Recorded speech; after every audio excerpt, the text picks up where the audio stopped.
യഥാർത്ഥത്തിൽ ഒതുക്കിയത് K സുധാകരനെയോ K C വേണുഗോപാലിനെയോ? കഴിഞ്ഞ ഞായറാഴ്ച തിരഞ്ഞെടുപ്പ് കമ്മീഷൻ വിജ്ഞാപനം പുറപ്പെടുവിച്ചതിന് ശേഷം വളരെ സംഭവ ബഹുലമായ ദിവസങ്ങളാണ് കേരളത്തിൽ കടന്നുപോയത്. തെരഞ്ഞെടുപ്പ് പ്രഖ്യാപനം വന്നു കഴിഞ്ഞാൽ ഉടൻ തന്നെ സ്ഥാനാർത്ഥി പട്ടിക റെഡിയാണ്, പ്രഖ്യാപിക്കും എന്നൊക്കെ വീമ്പിളക്കിയ വി ഡി സതീശൻ കിടന്ന് മെഴുകുന്ന കാഴ്ചയാണ് നമുക്ക് കണ്ടത്. ഏകദേശം ഒരാഴ്ച പിന്നിട്ട് കഴിഞ്ഞപ്പോഴാണ് ഇന്നലെ രാത്രിയോടുകൂടി രണ്ടാമത്തെ പട്ടിക ഇവർക്ക് വിടുവാൻ സാധിച്ചത്. ഇതിൻ്റെ പിന്നിൽ വലിയ പറാട്ട് നാടകങ്ങളാണ് നടന്നത്. കെ സുധാകരൻ തനിക്ക് മത്സരിക്കാൻ അനുവദിച്ചില്ലെങ്കിൽ സ്വതന്ത്ര സ്ഥാനാർത്ഥിയായി നിൽക്കും എന്നൊക്കെ തരത്തിലുള്ള വാർത്തകൾ വന്നു, വലിയ വിവാദങ്ങൾ വന്നു. മാധ്യമങ്ങളിൽ വലിയ വാർത്തയായിരുന്നു അത്. ഇന്ന് രാവിലെ വി ഡി സതീശൻ വന്ന് കണ്ടോ, യാതൊരു ഒളിപ്പുമില്ലാതെ വിസ്മയം കണ്ടോ, എത്ര ചടുലമായിയാണ്, എത്ര അപസ്വരങ്ങൾ ഉണ്ടാകാതെയാണ് ഞങ്ങൾ സ്ഥാനാർത്ഥി പട്ടിക പ്രഖ്യാപിച്ചത് എന്നൊക്കെ നിന്ന് പരിഹാസ്യനാകുന്നത് നമ്മൾ കണ്ടു. അപ്പോൾ നമ്മൾ മനസ്സിലാക്കേണ്ടുന്ന ഒരു കാര്യം എന്ന് പറയുന്നത്, ഇതിൻ്റെ പിന്നിൽ വളരെ വലിയ ഒതുക്കും വെട്ടും കഴിഞ്ഞ 6 ദിവസം കൊണ്ട് നടന്നു. അത് കോൺഗ്രസിലെ പല മുതിർന്ന നേതാക്കന്മാരും വളരെ ഞെട്ടലോടെയാണ് കണ്ടുകൊണ്ടിരിക്കുന്നത്. ഞങ്ങളിത് 5 മാസം മുമ്പ് തന്നെ പറഞ്ഞിരുന്നു, ഈ വി ഡി സതീശൻ ഇവൻ സതീശനല്ല, ഇവൻ ഒതുക്കീശനാണ്. ആരെയും വെട്ടാനും ഒതുക്കാനും വളരെ കഴിവുള്ള ആളാണ് ഈ സതീശൻ. അതുകൊണ്ട് ഈ സതീശൻ എന്ന പേരിനേക്കാളും ഇയാൾ കാപ്റ്റ് ഒതുക്കീശൻ എന്നാണ് ഞങ്ങൾ പറഞ്ഞത്. അക്ഷരാർത്ഥത്തിൽ ശരിവെക്കുന്ന കാഴ്ചകളാണ് ഇപ്പോൾ നമ്മൾ കണ്ടുകൊണ്ടിരിക്കുന്നത്. കെ സുധാകരൻ അദ്ദേഹം മത്സരിച്ചാൽ ഒരുപക്ഷെ കേരളത്തിൽ ഏറ്റവും കൂടുതൽ വമ്പിച്ച ഭൂരിപക്ഷത്തിൽ വിജയിക്കുവാൻ സാധ്യതയുള്ള ഒരു സ്ഥാനാർത്ഥിയായിരുന്നു. അദ്ദേഹം വിജയിച്ചാൽ യാതൊരു സംശയവും വേണ്ട, മുഖ്യമന്ത്രി സ്ഥാനാർത്ഥിയായി അല്ലെങ്കിൽ ആ പദവിയിലേക്ക് വരുവാൻ ഏറ്റവും കൂടുതൽ ജനങ്ങൾ ആഗ്രഹിച്ചതും അദ്ദേഹത്തെയാണ്. എത്ര സമർത്ഥവും ശാസ്ത്രീയവുമായിട്ടാണ് അദ്ദേഹത്തെ വെട്ടിയത് എന്ന് കാണുക. അതിനായി ആദ്യമേ തന്നെ കാലേക്കൂട്ടി എം പിമാർ ആരും മത്സരിക്കേണ്ടതില്ല എന്ന ഒരു തീരുമാനമെടുപ്പിച്ചു. അപ്രകാരം ഒരു തീരുമാനമെടുപ്പിച്ചതിലൂടെ മുഖ്യമന്ത്രി കസേരയ്ക്ക് ക്ലെയിം ഉന്നയിക്കുവാൻ സാധ്യതയുള്ള പല വമ്പന്മാരും ഒതുങ്ങി. അതിലേറ്റവും പ്രധാനി K C Venugopal, K Sudhakaran, അതുപോലെ തന്നെ ശശി തരൂർ. ഇവൻ കൊടിക്കുന്നിലിന് പോലും അതിന് ആഗ്രഹമുണ്ടെന്ന് നോക്കുക. കൊടിക്കുന്നിൽ സുരേഷ്, ബെന്നി ബെഹനാൻ, അടൂർ പ്രകാശ്. യുവതലമുറയിലേക്ക് വന്നു കഴിഞ്ഞാൽ ഷാഫി പറമ്പിൽ അടക്കമുള്ള മത്സരിക്കുവാൻ സാധ്യതയുള്ള, ജയിക്കുവാൻ സാധ്യതയുള്ള, ഇവർ ജയിച്ചു വന്നാൽ അപ്രകാരം ഒരു ക്ലെയിമിന് സാധ്യതയുള്ള ഈ പ്രമുഖരായ ആരും മത്സരിക്കാതിരിക്കുവാൻ വേണ്ടിയാണ് ആദ്യമേ തന്നെ അപ്രകാരം ഒരു ഡിസിഷൻ എടുത്തത്. നമുക്കറിയാം, 10 കൊല്ലമായി ഭരണമില്ലാതിരിക്കുന്ന പിണറായിയെ സംബന്ധിച്ചിടത്തോളം ഒരു 3-ാം മൂഴം കാത്തിരിക്കുന്ന പിണറായി വിജയന് അതുപോലെ ചടുലമായ നീക്കങ്ങളാണ് ഭരണം പിടിക്കുവാൻ നടത്തിക്കൊണ്ടിരിക്കുന്നത്. അത്രയും മെറ്റിക്കുലസ് ആയിട്ടുള്ള PR വർക്കുകളും ക്യാമ്പയിനുകളും നടത്തിക്കൊണ്ടിരിക്കുമ്പോൾ ഇവർ ഉദ്ദേശിക്കുന്നത് പോലെ ആ ആന്റി ഇൻക്യുംബൻസി ഫാക്ടറിൽ ഭരണകൂട വിരുദ്ധ വികാരത്തിൽ ഒരു 110-115 സീറ്റ് ഉറപ്പായും കിട്ടും എന്ന് അമിതാവേശത്തോടെ, അമിത ആത്മവിശ്വാസത്തോടെ ഇരിക്കുന്ന ഇവരെ സംബന്ധിച്ചിടത്തോളം ഇവർ അപ്രകാരം ഒരു അമിത ആവേശത്തിലാണ് ഇരുന്നത്. എന്നാൽ നിലവിലെ സാഹചര്യത്തിൽ ആ ഭരണകൂട വിരുദ്ധ വികാരം വളരെയേറെ ഡൈല്യൂട്ട് ചെയ്യപ്പെട്ടു ഈ UDF നേതാക്കന്മാരുടെ പ്രവർത്തനങ്ങൾ കൊണ്ടും അവരുടെ കയ്യിലിരിപ്പുകൾ കൊണ്ടും. ഈ MP-മാർ, ഈ പ്രമുഖരായ ഇതിൽ പലരും മത്സരിക്കുകയായിരുന്നുവെങ്കിൽ ഉറപ്പായും ആ സീറ്റുകൾ വിജയിച്ചേനെ. ഞങ്ങൾ തുടക്കം തന്നെ പറയുന്നുണ്ട്, പിണറായി വിജയന് തുടർഭരണം ഒരുക്കുവാൻ വേണ്ടി വി ഡി സതീശൻ പ്രവർത്തനങ്ങൾ ചെയ്തുകൊണ്ടിരിക്കുന്നു. 2016 ചെയ്ത അതേ പണിയാണ് ഇയാൾ ചെയ്യുന്നത്. അതോടൊപ്പം തന്നെ BJPക്ക് കേരളത്തിൽ നിയമസഭയിൽ ഒരു 10-15 സീറ്റുകളെങ്കിലും കുറഞ്ഞത് പിടിക്കുവാനുള്ള അവസരം ഉണ്ടാക്കി കൊടുക്കുക എന്ന പദ്ധതിയും ഇതോടൊപ്പം നടത്തിക്കൊണ്ടിരിക്കുകയാണ് എന്ന് പറയുന്നത് ശരിവെക്കുന്ന തരത്തിലുള്ള പ്രവർത്തനങ്ങളാണ് ഇപ്പോൾ നടത്തിക്കൊണ്ടിരിക്കുന്നത്. കെ സി വേണുഗോപാലിനെ സംബന്ധിച്ചിടത്തോളം കെ സി വേണുഗോപാലിന് കേരള രാഷ്ട്രീയത്തിൽ യാതൊരു പിടിയുമില്ല. കെ സി വേണുഗോപാലിന്റെ കാലം കഴിഞ്ഞു, കെ സി വേണുഗോപാലിന്റെ കഥ കഴിഞ്ഞു എന്ന് നമുക്ക് മനസ്സിലാക്കുവാൻ പറ്റുന്നത് ഈ അദ്ദേഹത്തിന്റെ സ്ഥാനാർത്ഥികൾക്ക് പോലും സീറ്റ് ലഭിച്ചില്ല, അവരെയെല്ലാം ഒതുക്കിക്കളഞ്ഞു എന്ന് മനസ്സിലാക്കുമ്പോഴാണ്. ഫോർ എക്സാമ്പിൾ MJ ജോബ് ആലപ്പുഴയിലോ അരൂരിലോ ഇദ്ദേഹത്തിന് സീറ്റ് കൊടുക്കുമെന്ന് പറഞ്ഞ് ഉറപ്പിച്ച് പറഞ്ഞിരുന്നു കെ സി വേണുഗോപാൽ. ഉറപ്പായും ഇത്തവണ MJ ജോബിന് സീറ്റ് കൊടുക്കും, അദ്ദേഹത്തെ മത്സരിപ്പിക്കുമെന്ന ആ വാക്കിന്മേൽ അദ്ദേഹം വിശ്വസിച്ച് നിന്നു. അവസാനം അദ്ദേഹത്തിന്റെ പേര് ലിസ്റ്റിൽ ഇല്ല എന്ന് മനസ്സിലാക്കിയപ്പോഴാണ് ആ MJ ബാബു അവസാനം അതുവരെ ചീത്ത വിളിച്ചുകൊണ്ടിരുന്ന BJP-യിലേക്ക് ചേക്കേറിയത്. എന്നാൽ നോക്കുക, അതിന് പകരം ആർക്കാണ് കോൺഗ്രസ് സപ്പോർട്ട് കൊടുക്കുന്നത്? G സുധാകരന്. ഏതാണ്ട് 80 വയസ്സായി. ഇടതുപക്ഷത്ത് നിന്ന് പറ്റാവുന്ന സകല ആനുകൂല്യങ്ങളും പറ്റിയ ആ G സുധാകരനെ പല നേതാക്കന്മാരെയും പ്രായത്തിന്റെ പേരിൽ മാറ്റി നിർത്തി. എത്ര നേതാക്കന്മാരെയാണ്? ഏതാണ്ട് 5ഓളം KPCC അധ്യക്ഷന്മാരെ പ്രായത്തിന്റെ പേരിൽ മാറ്റി നിർത്തി വെട്ടി ഒതുക്കിയെന്ന് മനസ്സിലാക്കണം. ആരൊക്കെയാണ്? Mullappally Ramachandran, MM Hassan, KC Joseph, Kodikunnil Suresh, ഇവരെ പോലെയൊക്കെയുള്ള ആ മുതിർന്ന നേതാക്കന്മാരെ മാറ്റി നിർത്തി പ്രായത്തിന്റെ പേരിൽ. എന്നാൽ G സുധാകരന് സ്വതന്ത്രനായി മത്സരിക്കുവാൻ സ്ഥാനാർത്ഥിയെ നിർത്തിക്കൊടുക്കാതെ അദ്ദേഹത്തിന് വേണ്ടുന്ന പിന്തുണ നൽകിക്കൊണ്ട് ഈ VD സതീശനും സംഘവും ചെയ്യുന്നതിൻ്റെ പൊരുൾ എന്താണെന്നാണ് മനസ്സിലാക്കാൻ സാധിക്കാത്തത്. അതുപോലെ രമേശ് ചെന്നിത്തലയുടെ അനുഭാവികളായ ആളുകളെയും വെട്ടി നിർത്തുന്നത് നമുക്ക് കാണാൻ സാധിച്ചു. അദ്ദേഹത്തിൻ്റെ വലങ്കൈയായ ജോസഫ് വാഴക്കിനും സീറ്റ് നൽകിയില്ല. അതുപോലെ എൽദോസ് കുന്നപ്പള്ളിക്ക് വേണ്ടി അവസാനം വരെ അദ്ദേഹം പരിശ്രമിച്ചു. ആ എൽദോസ് കുന്നപ്പള്ളിക്കും സീറ്റ് ലഭിച്ചില്ല. എന്നാൽ VD സതീശൻ സീറ്റ് കൊടുത്ത ആളുകളുടെ ഇദ്ദേഹത്തിൻ്റെ പെട്ടുചുമപ്പുകാരായ ഇദ്ദേഹത്തിൻ്റെ സിൽബന്ധികളായ എല്ലാവർക്കും തന്നെ സീറ്റ് ഇയാൾ ഉറപ്പാക്കി എന്ന് നമുക്ക് മനസ്സിലാക്കാം. ഷാനി മോൾ ഉസ്മാൻ അരൂരിൽ അവർക്ക് സീറ്റ് കൊടുത്തു. ഏതാണ്ട് 5 തവണ ഷാനി മോൾ ഉസ്മാൻ തിരഞ്ഞെടുപ്പിൽ മത്സരിച്ച് പല തിരഞ്ഞെടുപ്പുകളിലായി മത്സരിച്ച് തോറ്റിട്ടുള്ള വ്യക്തിയാണ്. യാതൊരു തരത്തിലുമുള്ള ഒരു കോമ്പിറ്റൻസി ഉള്ള ഒരു കാൻഡിഡേറ്റ് അല്ല. അതുപോലെ ഈ ഷാനി മോൾ ഉസ്മാനാണ് സോളാർ വിഷയം വന്നപ്പോൾ KC വേണുഗോപാലിനെതിരെ ശക്തമായ അന്വേഷണം നടത്തണമെന്ന് KC വേണുഗോപാലിനെതിരെ സംസാരിച്ച ആ ഷാനി മോൾ ഉസ്മാന് VD സതീശൻ ഇതാ അവസരം കൊടുത്തിരിക്കുകയാണ്. അതുപോലെ ബിന്ദു കൃഷ്ണ NCPയുടെ പുറകെ പോയി, DIC ഉണ്ടായപ്പോൾ അതിൻ്റെ പുറകെ പോയി, ഏതാണ്ട് 5 തവണയോളം തോറ്റ് തൊപ്പിയിട്ടു. ഇത്തവണയും ഉറപ്പായും തോക്കുമെന്ന് ഉറപ്പുള്ള ആ ബിന്ദു കൃഷ്ണയ്ക്കും VD സതീശൻ സീറ്റ് ഉറപ്പാക്കി കൊടുത്തു. അതുപോലെ ഉമാ തോമസിനെ സംബന്ധിച്ചിടത്തോളം ആ PT തോമസിന്റെ പേരിൽ അദ്ദേഹം മരിച്ച ആ സഹതാപ തരംഗത്തിൽ ജയിച്ചുവെങ്കിലും മണ്ഡലത്തിൽ ഇവർ തികഞ്ഞ പരാജയമാണ് എന്നാണ് ആ മണ്ഡലം നിവാസികൾ പറയുന്നത്. ഉമാ തോമസ് ഇത്തവണ നിന്നാൽ ഉറപ്പായും തോൽക്കും എന്ന് ആ മണ്ഡലത്തിലുള്ള കോൺഗ്രസ്സുകാർ വിശ്വസിക്കുന്നു. അവർക്കും സീറ്റ് നൽകി. ഇതിനെല്ലാം കാരണം രാഹുൽ വിഷയം വന്നപ്പോൾ ഈ 3 സ്ത്രീകളായിരുന്നു VD സതീശനെ സപ്പോർട്ട് ചെയ്തുകൊണ്ട് പരാതിക്കാർ ആരും ഇല്ലാതിരുന്ന സാഹചര്യത്തിൽ പോലും മുന്നോട്ട് വന്നത് എന്ന് നാം ശ്രദ്ധിക്കണം. അതുപോലെ കൊച്ചിയിൽ VD സതീശന്റെ പെട്ടുചുമപ്പുകാരനായ ഷിയാസ് മുഹമ്മദിന് സീറ്റ് കൊടുത്തു. ഏതാണ്ട് 80% ലത്തീൻ കാത്തോലിക്കർ വോട്ടർമാരായുള്ള അവർക്ക് പ്രാമുഖ്യമുള്ള ആ സ്ഥലത്ത് ഷിയാസിനെ ഇയാളുടെ ഫണ്ടർമാരായ വലങ്കൈകളായ സുഡാപ്പികളുടെ താല്പര്യമനുസരിച്ചിട്ടാണ് ഈ VD സതീശൻ അവിടെ നിർത്തിയിട്ടുള്ളത്.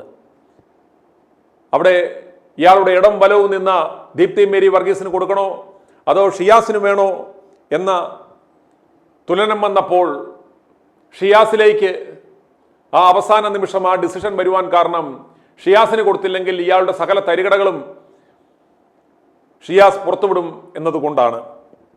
അതുപോലെ പെരുമ്പാവൂരിൽ ഇയാളുടെ ആസ്മാദിയായ മനോജ് മൂത്തേടൻ,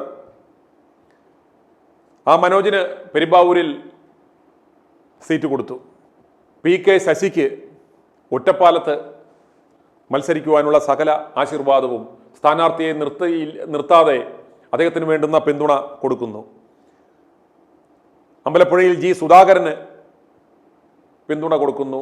കോൺഗ്രസ് സ്ഥാനാർത്ഥികളെ നിർത്തുന്നില്ല. തളിപ്പറമ്പിൽ CPM-ന്റെ സന്തത സഹചാരിയായ ആ മുതിർന്ന നേതാവ് TK ഗോവിന്ദന് എതിരായി സ്ഥാനാർത്ഥിയെ നിർത്താതെ അദ്ദേഹത്തെ സ്വതന്ത്രനായി സപ്പോർട്ട് ചെയ്യുന്നു. പയ്യന്നൂരിൽ K കുഞ്ഞികൃഷ്ണനെ സപ്പോർട്ട് ചെയ്യുന്നു. അതുപോലെ മലമ്പുഴയിൽ VS-ന്റെ പഴയ പെട്ടിഞ്ഞോപ്പുകാരനായ A സുരേഷിന് പാർട്ടി ചിഹ്നത്തിൽ മത്സരിക്കുവാനുള്ള അവസരം കൊടുത്തിരിക്കുന്നു. ഓർക്കുക, ഈ പാർട്ടിയിലെ പല മിടുക്കന്മാരായ നേതാക്കന്മാരെയും ഒതുക്കി അവർക്ക് അവസരം കൊടുക്കാതെയാണ് ഇപ്രകാരം ഒരു തീരുമാനമെടുത്തിരിക്കുന്നത്. ഈ PK ശശിയെ പോലുള്ളവന് പിന്തുണ കൊടുക്കുകയും എന്നാൽ മറ്റേ സൈഡിൽ കോടതി പോലും ആരോപിച്ച കുറ്റം ചെയ്തിട്ടില്ല എന്ന് കണ്ടെത്തിയ രാഹുൽ മാങ്കൂട്ടത്തെയും പരിഗണിച്ചില്ല എന്ന് പറയുമ്പോൾ ഇവരുടെ കൃത്യമായിട്ട് ഒരു അജണ്ടയായിരുന്നു യാതൊരു കാരണവശാലും രാഹുലിനെ അടുപ്പിക്കരുത്, രാഹുലിനെ ഒതുക്കുക എന്നത്. ഇതിലൂടെ ഞങ്ങൾ 5 മാസം മുമ്പ് തന്നെ പറഞ്ഞ ആ സ്ട്രാറ്റജിയാണ് ഇപ്പോൾ കൃത്യമായി വരുന്നത്. ഇതിൻ്റെ പിന്നിൽ ഈ പ്രധാനപ്പെട്ട നേതാക്കന്മാരെ എല്ലാവരെയും ഒതുക്കി KC വേണുഗോപാലിനെയും രമേശ് ചെന്നിത്തലയും അതുപോലെ വിജയസാധ്യതയുള്ള MLA-മാരെയും എല്ലാവരെയും ഒതുക്കി VD സതീശന് തന്നെ കളമൊരുക്കുവാനുള്ള ഒരു സ്ട്രാറ്റജി മാസങ്ങൾക്ക് മുമ്പേ തയ്യാറായിരുന്നു എന്ന് ഞങ്ങൾ പറഞ്ഞതാണ്. അതിൻ്റെ പിന്നിൽ ഈ കോൺഗ്രസിൽ ഇവിടെ ഹൈക്കമാൻഡ് എന്ന് പറയുന്നു, അതുപോലെ തന്നെ ദേശീയ നേതൃത്വം എന്നൊക്കെ പറയുന്നു. പക്ഷേ യഥാർത്ഥ ദേശീയ നേതൃത്വം എന്ന് പറയുന്നത് രാഹുൽ ഗാന്ധിയും ഒന്നുമല്ല.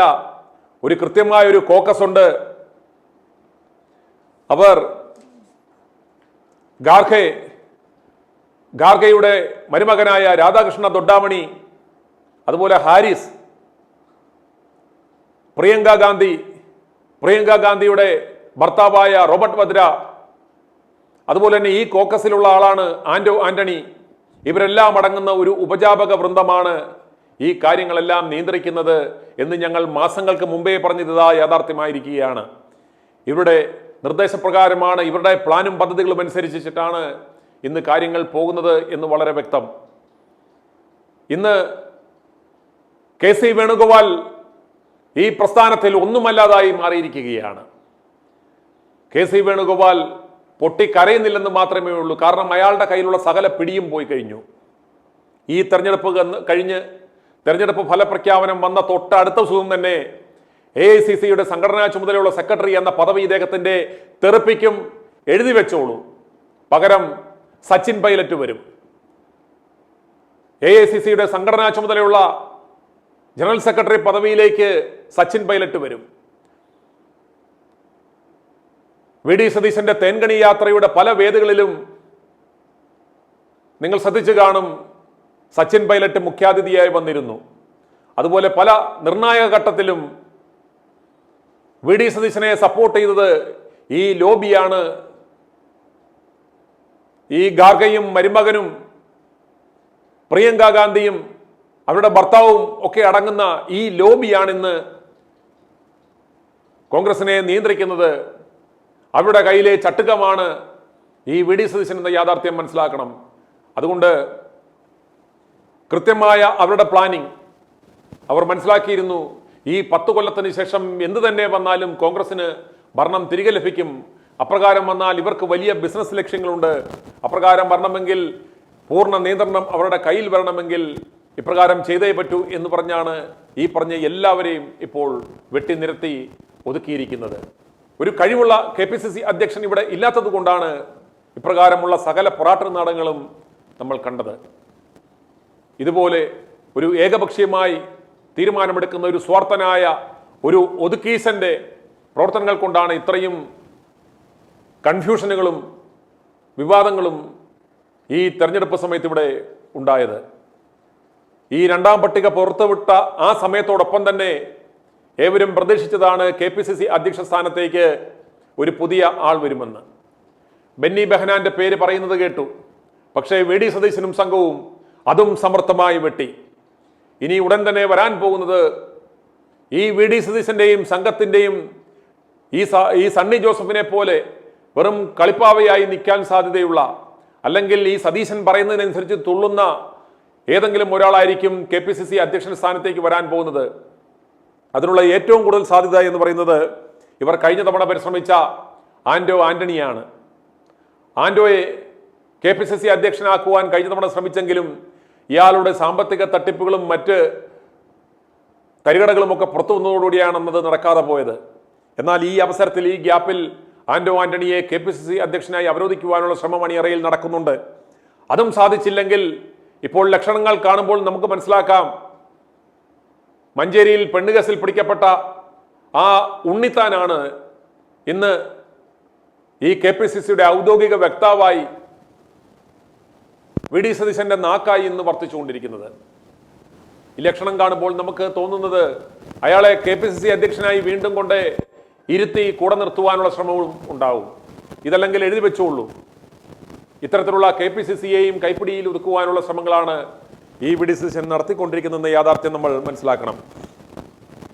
ഈ അട്ടിമറി എല്ലാം കഴിഞ്ഞ ശേഷം പ്രേക്ഷകർ ശ്രദ്ധിച്ചിട്ടുണ്ടാവും, ഇന്നലെ കെ സുധാകരൻ വിഷയത്തിൽ കെ സുധാകരന്റെ അപ്രകാരം ഒരു മറുപടി വന്ന ഉടൻ തന്നെ ഏഷ്യനെറ്റിൽ ഈ VD സതീശന്റെ PR മാനേജരും PR സംഘങ്ങളും ഒക്കെ അടങ്ങുന്ന 3-4 വ്യക്തികൾ ഇരുന്ന് ഒരു ചർച്ച നടത്തുകയുണ്ടായി. ഏഷ്യനെറ്റിൽ ഇന്നലെ ആ ചർച്ചയുടെ ലക്ഷ്യം എന്ന് പറയുന്നത് VD സതീശന്റെ ആ കുശാഗ്ര ബുദ്ധിയാണ് കെ സുധാകരനെ തളച്ചത്, അതല്ലെങ്കിൽ അങ്ങനെ വളരെ സട്ടിലായിട്ട് VD സതീശന്റെ ആ കഴിവിനെ പ്രകീർത്തിക്കുന്ന തരത്തിലുള്ള ഒരു ചർച്ചയാണ് ഇന്നലെ അവർ, അത്തരത്തിലൊരു നറേഷനാണ്. അതായത് കെ സുധാകരനെ കൊണ്ട് ഇത് ചെയ്യിച്ച ആളുകൾ പരാജയപ്പെട്ടു, അതിനെ VD സതീശൻ പരാജയപ്പെടുത്തി, അദ്ദേഹം ഒറ്റപ്പെട്ടു എന്ന് തോന്നിക്കഴിഞ്ഞപ്പോൾ അദ്ദേഹം സ്വയം പിന്മാറി എന്ന തരത്തിൽ അതിൻ്റെ എല്ലാം ക്രെഡിറ്റ് VD സതീശനാണ്. VD സതീശൻ കാര്യങ്ങളെല്ലാം വെടിപ്പായി നടത്തിക്കൊണ്ടിരിക്കുമ്പോൾ, നയിച്ചുകൊണ്ടിരിക്കുമ്പോൾ പുറകിൽ നിന്ന് കുതികാല് വിട്ടുന്ന പണിയാണ് കാണിക്കുന്നത് എന്നൊക്കെ തരത്തിൽ ഒരു നറേറ്റീവ് സൃഷ്ടിക്കുവാനുള്ള ശ്രമമാണ്. അന്നേരം ഇത്തരത്തിൽ ഏതൊക്കെ തരത്തിൽ, ഏതൊക്കെ ആംഗിളിലാണ് ഇവർ വാർത്തകൾ മാനിപ്പുലേറ്റ് ചെയ്യുന്നതെന്ന് കേരളത്തിലെ ജനങ്ങൾ തിരിച്ചറിയണം. ഒരു സൈഡിൽ ഏഷ്യനെറ്റിനെ ഉപയോഗിക്കുന്നു, മറ്റൊരു സൈഡിൽ മനോരമയെ ഉപയോഗിക്കുന്നു. ഇവിടുത്തെ മുഖ്യധാരാ മാധ്യമങ്ങളെയും പത്രങ്ങളെയും എല്ലാം വിലക്കെടുത്ത് ഇവൻ അനുകൂലമായി വാർത്തകൾ പടച്ചുവിടുന്ന ഒരു സാഹചര്യമാണ് ഇപ്പോൾ ഉള്ളത്. പറവൂരിലെ ജനങ്ങൾക്ക് മാത്രമേ ഇനി ഈ പെടുമാരണത്തിൽ നിന്നും കേരളത്തെ രക്ഷിക്കാൻ പറ്റുകയുള്ളൂ എന്ന യാഥാർത്ഥ്യം മനസ്സിലാക്കുക. അതുകൊണ്ട് പറവൂരിലെ ജനങ്ങൾ ഈ ഒതുക്കീശനെ, ഈ പഴയ മണി ചെയിൻ തട്ടിപ്പുകാരനെ, ഇവനെ ഉറവിടത്തിൽ തന്നെ സംസ്കരിക്കണം. ഈ മിഷൻ 250യുടെ 217-ാം ദിനമായ ദിനം ഞങ്ങളത് ആവശ്യപ്പെടുന്നു. അതുപോലെ ഇന്ന് രാവിലെ നിന്ന് കഴിഞ്ഞ ഒരാഴ്ചത്തെ ഉടായ്പകൾക്ക് ശേഷം ഇയാൾ എയർപോർട്ടിൽ വന്നു നിന്ന് തള്ളിമറിച്ചത് കണ്ട ശേഷം ഉടനെ മടങ്ങി വരാം. എനിക്ക് കുറച്ച് പരിഭവം പങ്കുവയ്ക്കാനുണ്ട് നിങ്ങളായിട്ട്, എല്ലാവരോടും അല്ല. നിങ്ങൾ കഴിഞ്ഞ കുറച്ച് ദിവസങ്ങളായിട്ട് കോൺഗ്രസിനെ ഇല്ലാത്ത വാർത്തകൾ ഉണ്ടാക്കി ആക്രമിക്കുകയാണ്. ഒരു ചാനൽ കഴിഞ്ഞ 48 മണിക്കൂറിനുള്ളിൽ ഏകദേശം 40ഓളം വ്യാജ വാർത്തകളാണ് കോൺഗ്രസിനെതിരെ ഉണ്ടാക്കിയത്. അന്തരീക്ഷത്തിൽ നിന്ന് ഇല്ലാത്ത വാർത്ത ഉണ്ടാക്കി നുണബോംബാണ്. ഒരു 2 മണിക്കൂറിന്റെ ആയുസ് പോലും ഇല്ല. ഞാൻ എണ്ണി വെച്ചിട്ടുണ്ട്. ഞാൻ പേരൊന്നും പറയുന്നില്ല, എനിക്ക് പേര് പറയാൻ ഭയമൊന്നുള്ള ആളല്ലെന്ന് നിങ്ങൾക്ക് എല്ലാവർക്കും അറിയാം. പേരൊന്നും പറയാൻ പേടിയുള്ള ആളൊന്നുമല്ല ചാനലില്. പക്ഷെ ഞാൻ പറയുന്നില്ല, എന്റെ ഔചിത്യം കൊണ്ട് ഞാൻ പറയുന്നില്ല. 40ഓളം വാർത്തകൾ മിനിഞ്ഞാന്ന് രാവിലെ ഈ ചില ചാനലുകൾ വാർത്ത കൊടുത്തു. മുഖ്യധാരാ ചാനലുകൾ അത് ഏറ്റെടുത്തു. എന്താ പറഞ്ഞത്? സുധാകരനും അടൂർ പ്രകാശും മത്സരിക്കും. അപ്പൊ ഞങ്ങൾ തീരുമാനം എടുത്തിട്ടില്ല. ഞങ്ങൾ പറഞ്ഞില്ല, MP-മാരും മത്സരിക്കുന്ന കാര്യം കേരളത്തിലെ നേതാക്കളല്ല തീരുമാനിക്കുന്നത്, അത് അഖിലേന്ത്യാ കോൺഗ്രസ് നേതൃത്വമാണ്. ഞങ്ങൾ അവരോട് പറഞ്ഞു, MP-മാർക്ക് മത്സരിക്കാൻ താല്പര്യമുള്ളവരും അവർ മത്സരിക്കണം. അവരുടെ താല്പര്യം മാത്രമല്ല, ചിലർ അവർ മത്സരിക്കണം എന്ന് ആവശ്യപ്പെടുന്നുണ്ട്. അതൊരു തീരുമാനം എടുത്തു തരണമെന്ന് പറഞ്ഞു. നിങ്ങൾ സുധാകരനും അടൂർ പ്രകാശും മത്സരിക്കും എന്ന് വാർത്ത കൊടുക്കുമ്പോൾ ഒരു തീരുമാനവും ഡൽഹിയിൽ എടുത്തിട്ടില്ല. ഞങ്ങൾ അത്ഭുതപ്പെട്ടു. ഞങ്ങളറിയാതെ എല്ലാത്തിലും വാർത്ത വരിക. രാത്രിയായപ്പോൾ നിങ്ങൾ നേരെ മാറി. എന്നിട്ട് പറയാം സുധാകരനും അടൂർ പ്രകാശും മത്സരിക്കില്ല. അപ്പോഴും തീരുമാനം എടുത്തിട്ടില്ല അവർ മത്സരിക്കില്ല എന്ന്. ഞങ്ങൾ തീരുമാനം എടുത്തിട്ടില്ല, അപ്പോഴും മത്സരിക്കില്ല എന്ന് തീരുമാനം എടുത്തിട്ടില്ല. നിങ്ങൾ എന്തിന്റെ അടിസ്ഥാനത്തിലാണ് ആ വാർത്ത കൊടുത്തത്? കോൺഗ്രസിൽ കുഴപ്പമാണെന്ന് കാണിക്കാൻ വേണ്ടി. എന്നിട്ട് മത്സരിക്കില്ല എന്നുള്ളത് ഇന്നലെ രാവിലെ വീണ്ടും സുധാകരനും അടൂർ പ്രകാശും മത്സരിക്കും, MP-മാർ മത്സരിക്കും, ഹൈക്കമാൻഡ് കീഴടങ്ങി. VD സതീശൻ പറഞ്ഞു സുധാകരനെ പ്രസിഡന്റാക്കിയാൽ സ്ഥാനാർത്ഥിയാക്കിയാൽ പ്രതിപക്ഷ നേതൃസ്ഥാനം രാജിവെക്കും. എന്റെ പ്രസിഡന്റായിരുന്ന ആളാണ് അദ്ദേഹം. അദ്ദേഹത്തിന് സ്ഥാനാർത്ഥി കോൺഗ്രസ് നേതൃത്വമാക്കിയ ഞാൻ പ്രതിപക്ഷ നേതൃസ്ഥാനം രാജിവെക്കുമെന്ന് നിങ്ങൾക്ക് എവിടെ നിന്നാണ് വാർത്ത കിട്ടിയത്? എന്ത് മര്യാദകേടാണ് നിങ്ങൾ ചെയ്തത്? ഒരാളും പറഞ്ഞില്ല. അപ്പോഴും ചർച്ച ചെയ്തിട്ടില്ല. അപ്പോഴും ഇത് ചർച്ച ചെയ്തിട്ടില്ല. മിനിങ്ങാന്ന് രാത്രി 11 മണിക്ക് ശേഷമാണ് കോൺഗ്രസ് പ്രസിഡന്റ് തീരുമാനം പറയുന്നത്. അത് അവരുടെ തീരുമാനമാണ്, ദേശീയ നേതൃത്വത്തിന്റെ തീരുമാനമാണ്. എന്നിട്ട് നിങ്ങൾ മത്സരിക്കുമെന്നും മത്സരിക്കില്ലെന്നും എന്ന് പറഞ്ഞുകൊണ്ട് എനിക്ക് എന്റെ സങ്കടം, വിശ്വാസ്യതയുള്ള ചില മുഖ്യധാരാ ചാനലുകൾ കൂടി ഈ വാർത്ത ഏറ്റെടുത്ത് കഴിഞ്ഞ 48 മണിക്കൂർ നിങ്ങൾ അവരെ വ്യക്തിപരമായും നിങ്ങൾ അധിക്ഷേപിച്ചു, അവരെ വിവാദത്തിലാക്കി ചെയ്തു. ഒരു അടിസ്ഥാന ആ വാർത്തയ്ക്ക് ഉണ്ടായിരുന്നില്ല. കാരണം കോൺഗ്രസ് നേതൃത്വത്തോട് ഞങ്ങൾ മാറി നിൽക്കുക, അവരുടെ അഭിപ്രായം പറയാൻ വേണ്ടി ഞങ്ങൾ കാത്തിരിക്കുക. മിനിങ്ങാന്ന് രാത്രി ഈ അവസാനത്തെ ചർച്ച അടക്കുമ്പോൾ ഇത് വരുന്നത്, നിങ്ങൾ കോൺഗ്രസിനോട് ഇത്ര ക്രൂരത കാണിക്കരുത്. അതിൽ AKG സെന്ററിൽ നിന്ന് ഞാൻ പറയാണ്, പണം പറ്റുന്ന ചില ചാനലുകൾ കൂടി ആ കൂടെ ഉണ്ട്. അതിന്റെ കൂടെ മുഖ്യധാരാ ചാനലുകൾ കൂടരുത്. AKG സെന്ററിന്റെ ചെലവിൽ കാര്യങ്ങൾ നടത്തുന്ന ചാനലുകൾ കോൺഗ്രസിനെതിരായി UDF-നെതിരായി നടത്തുന്നത് വ്യക്തിപരമായി എനിക്കെതിരെയുണ്ട്. അതെനിക്ക് പ്രശ്നമല്ല, എനിക്കതിനൊരു വിഷയമല്ല. എനിക്കതിനെ എന്തു പറഞ്ഞാലും എനിക്കതിനെ നേരിടാനുള്ള ചങ്കൂറ്റവും ആത്മവിശ്വാസവും ഒക്കെ ഉണ്ട്. പക്ഷെ കോൺഗ്രസിനെയും UDF-നെയും ഇല്ലാത്ത വാർത്തകൾ കൊണ്ട് അധിക്ഷേപിച്ച് ഞങ്ങളെ തോൽപ്പിക്കാമെന്ന് ആരെങ്കിലും കരുതുന്നുണ്ടെങ്കിൽ ഈ വാർത്ത കൊണ്ടൊന്നും ഞങ്ങൾ തോക്കൂല. i2i News, an eye for truth. i2i News subscribe ചെയ്തിട്ടില്ലാത്തവർ ഇപ്പോൾ തന്നെ സബ്സ്ക്രൈബ് ചെയ്യുക. നോട്ടിഫിക്കേഷൻ ലഭിക്കുവാൻ ബെൽ ബട്ടണും അമർത്തുക.